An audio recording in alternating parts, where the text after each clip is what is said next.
بسم اللہ والحمد للہ والصلاة والسلام علی رسول اللہ۔ محترم سامعین کرام، دروس حج کے سلسلے میں آج کا ہمارا درس حج کی تیاری کے سلسلے میں ہے کہ ہم نے مالی طور پر، عملی طور پر اور روحانی طور پر قرآن و سنت کی روشنی میں حج کی تیاری کیسی کرنی ہے۔ کیا صرف ٹکٹ بک کر لینا، احرام خرید لینا یہ حج کی تیاری ہے، یا حج کی تیاری جو ہے وہ دل سے شروع ہوتی ہے؟ کیا آپ جانتے ہیں کہ بعض لوگ حج تو کرتے ہیں مگر اس کا حج قبول نہیں ہوتا؟ تو یہ کیوں؟ آج ہم جانیں گے کہ حج کی اصل تیاری کیا ہے، قرآن اور سنت میں ہمیں حج کی تیاری کا کیا حکم دیا گیا ہے، مالی طور پر، عملی طور پر اور روحانی طور پر ہم حج کی تیاری کس طرح کر لیں۔ سب سے پہلی تیاری جو ہم نے حج کے لیے کرنی ہے وہ ہے نیت کی اصلاح کر لینا۔ انما الاعمال بالنیات وانما لامرئ ما نوى۔ آدمی کے لیے وہی چیز ہے جس کا اس نے تمام اعمال کا دار و مدار نیتوں پر ہے، اور آدمی کے لیے وہی کچھ ہوگا جس کا اس نے ارادہ کیا ہے۔ لہذا سب سے پہلے یہ ہے کہ حج کے لیے نیت کی اصلاح کر لے۔ حج کرنا سیاحت نہیں ہے۔ حج جو ہے وہ یہ لقب حاصل کرنا نہیں ہے کہ فلاں کہ آپ کے نام کے ساتھ حاجی لگایا جائے۔ لقب حاصل کرنا حج کا مقصد نہیں ہے۔ حاجی صاحب، اپنے نام کے ساتھ حاجی صاحب لکھوانا یہ حج کی نیت نہیں ہے۔ حج کا مقصد صرف اور صرف اللہ جل شانہ کی رضا ہے کہ اللہ جل شانہ نے مجھے مالی استطاعت دی ہے، مجھے بدنی استطاعت دی ہے، مجھے صحیح سلامت رکھا ہوا ہے، میں مریض نہیں ہوں، تو اللہ جل شانہ نے جب اتنا کرم کیا ہے تو میں اللہ کی رضا کے لیے حج پہ جاتا ہوں۔ تو اپنے دل سے آپ یہ پوچھئے کہ آپ کیوں حج پہ جا رہے ہیں، اللہ کے لیے یا دنیا کے لیے؟ اگر اللہ کے لیے جا رہے ہیں تو اپنی نیت کی اصلاح کریں، اگر دنیا کے لیے جا رہے ہیں تو پھر تو آپ حج کے بجائے کسی دوسری ایسے ملک میں چلا جائے جہاں کا ماحول اچھا ہو، جہاں سوئٹزرلینڈ یا دوسرے ممالک جس کے سب کچھ ظاہری طور پر اچھے ہیں لیکن روحانی طور پر وہ بیت اللہ شریف اور مدینہ منورہ کے 1% کے بھی برابر نہیں ہے۔ لہذا اگر اللہ کے لیے آپ جاتے ہو تو اپنی نیت کی اصلاح کرو۔ حج کی سب سے بڑی تیاری یہ ہے کہ گناہوں سے سچی توبہ کر لو، کیونکہ قرآن کریم میں اللہ جل شانہ نے فرمایا ہے توبوا الی اللہ جمیعا ایھا المؤمنون، اے ایمان والو اللہ کی طرف سچی توبہ کر لو۔ تو حج سے پہلے کیا کریں؟ اپنے گناہوں پر ندامت کیا کرو، آئندہ نہ کرنے کا عزم کرو، حقوق العباد جو آپ سے متعلق ہے اس کی ادائیگی سے ابھی کوشش کر لو، کیونکہ حقوق العباد کے بغیر حج مکمل روحانی اثر آپ کو کبھی بھی نہیں دے سکتا۔ لہذا حقیقی توبہ کر لو اور آپ کے پاس جتنے بھی حقوق ہیں اس کی ادائیگی کی کوشش کر لو۔ یہ حج کی تیاری میں سے ایک تیاری ہے، کیونکہ گزشتہ درس میں ہم نے بیان کیا تھا کہ جس نے صحیح طور پر حج ادا کر دیا، من حج فلم یرفث ولم یفسق، کہ جس نے فسق نہیں کیا، فجور نہیں کیا، لڑائی جھگڑا نہیں کیا اور وہ حج سے واپس ہوا، تو یہ کس طرح؟ رجع کیوم ولدتہ امہ، یہ حج سے اس طرح واپس ہو گیا جس طرح ایک بندہ ابھی اپنی ماں سے پیدا ہو گیا ہو۔ تو جب ایک بندہ پیدا ہوتا ہے تو وہ گناہوں سے 100 نہیں بلکہ 1000% پاک ہوتا ہے۔ تو جب آپ حج سے واپس آئیں گے تو آپ بالکل پاک صاف ہوں گے۔ لہذا حج پر جانے سے پہلے اپنی گناہوں سے سچی توبہ کر لو۔ حج کی تیاری میں سے جو اہم تیاری ہے وہ یہ ہے کہ حلال کمائی سے حج کرو۔ اگر یاد رکھیے، اگر آپ کی کمائی حرام ہے تو یہ آپ کا حج کبھی بھی قبول نہیں ہوگا، کیونکہ رسول اللہ صلی اللہ علیہ وسلم فرماتے ہیں ان اللہ طیب لا يقبل الا طیبا، کہ اللہ جل شانہ کی جو ذات ہے وہ پاک صاف ہے، اور وہی اللہ جل شانہ پاک چیزوں کو ہی قبول کرتا ہے۔ تو یاد رکھیے، آپ اپنے مال پر بہت اچھا علم رکھنے والا ہے کہ وہ پاک ہے یا گندا ہے، حلال ہے یا حرام ہے۔ تو اگر آپ نے حج پر جانا ہے تو حلال مال سے جانے کی کوشش کر لو. یاد رکھیے اگر آپ حرام کمائی سے، دھوکے کی کمائی سے، سود کی کمائی سے، رشوت وغیرہ کی کمائی سے آپ حج پر جاتے ہو تو آپ کا جو عبادت ہے، کوئی بھی عبادت آپ کا قبول نہیں ہوگا. تو حج پر جانے سے پہلے اپنی کمائی کا خوب جائزہ لیا کرو. چوتھی تیاری جو ہے وہ ہے استطاعت.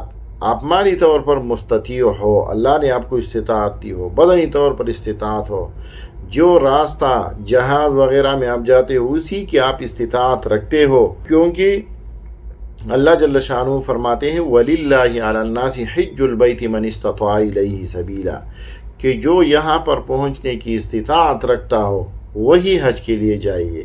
لہذا اگر آپ استطاعت نہیں رکھتے تو آپ پر حج فرض نہیں ہے. مالی استطاعت نہیں ہے، بدنی استطاعت نہیں ہے، یا آپ کے پاس اتنا استطاعت ہے لیکن یہ جو 40-45 دن آپ حج پر ہوں گے، گھر میں آپ نے کوئی چیز نہیں چھوڑا تو یہ بھی استطاعت نہیں ہے.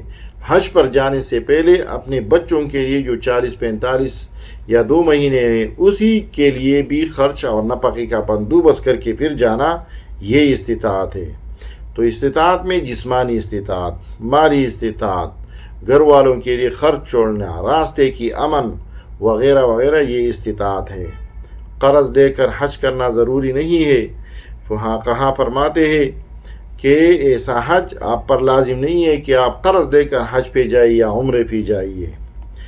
ایک اور تیاری جو ہے وہ علم ہے کہ حج پر آپ تو جاتے ہیں لیکن آپ کو پتہ ہونا چاہیے کہ طواف کیا ہے، صفا مروہ کیا ہے، وہاں آپ کیا کرنا ہے، رمی کیا چیز ہے، مینا کیا چیز ہے، مزدلفہ کیا ہے، عرفات کیا ہے، احرام کیا ہے، احرام میں کیا کرنا ہے کیا نہیں کرنا ہے. انہی چیزوں کا علم حاصل کرنا آپ پر لازم ہے. تو جب بھی آپ نے داخلہ کر لیا، آپ نے حج کے مسائل جو ہے اس کا سیکھنا آپ پر لازم ہے.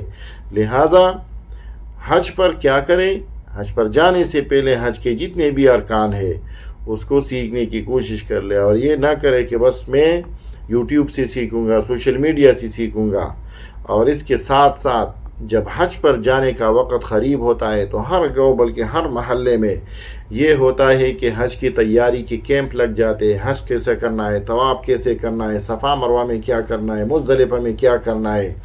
تو آپ کے قریب جو حج کی تیاری کے کیمپ لگتے ہیں اس میں شرکت کرنا آپ پر لازم ہے. ایک اور تیاری ہے جسمانی اور عملی تیاری. زیادہ چلنے کی مشق کرو، گرمی برداشت کرنے کی عادت بناؤ، صبر کی مشق کر لو، کیونکہ حج میں جگڑنا، فسق و فجور کرنا، غصہ کرنا، یہ چیزیں آپ نے کیا ہے، آپ ممنوع ہے. بھیڑ برداشت کرنا، یہ سب چیزیں آپ پر لازم ہے. لہذا اگر آپ حج پر جاتے ہیں تو جانے سے پہلے آپ نے حج کی یہی تیاری کرنا ہے. زیادہ چلو تاکہ مینا میں، مزدلفہ میں، صفا مروہ میں، طواف میں آپ کو پیدل چلنے سے مشکل نہ ہو.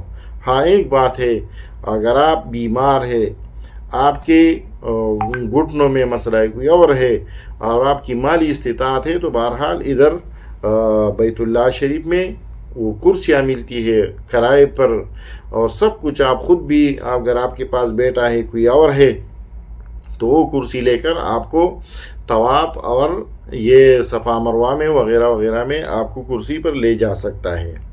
تو اصل امتحان یہ ہے کہ غصہ آپ کو نہ آئے، غصے کی شکایت نہ آئے، زبان محفوظ ہو، آپ لڑائی جھگڑا نہ کر لیں. ایک اور تیاری ہے دعا، روحانی تیاری ہے دعا کرنا، دعا کا اہتمام کرنا. آپ نے یہ سمجھنا ہے کہ کہاں پر مجھے دعا مانگنی ہے. میں تو حج پر جا رہا ہوں لیکن کہاں دعا مانگوں گا. زیادہ دعائیں کب قبول ہوتی ہے؟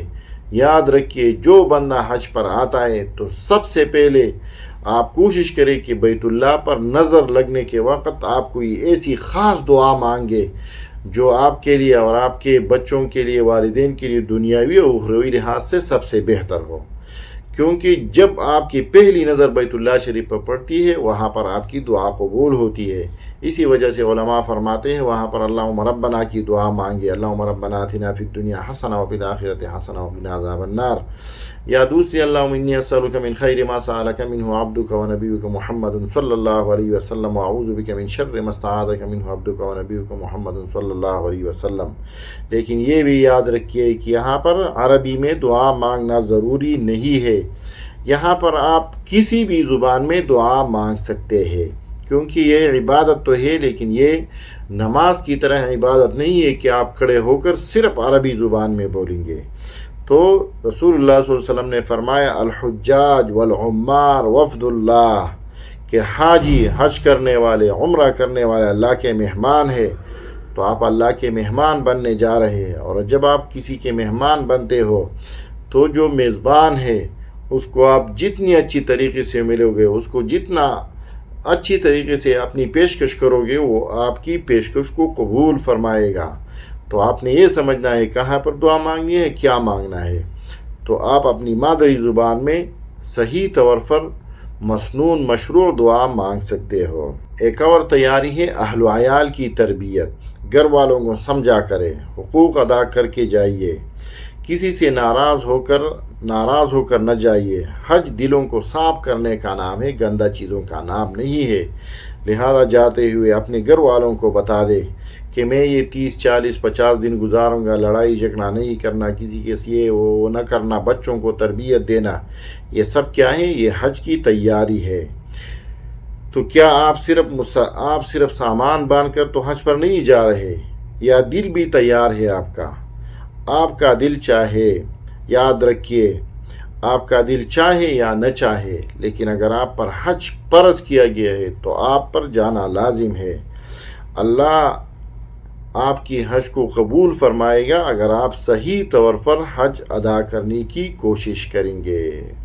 اقول قولی ھذا استغفر اللہ لی ولکم ولسائر المسلمین۔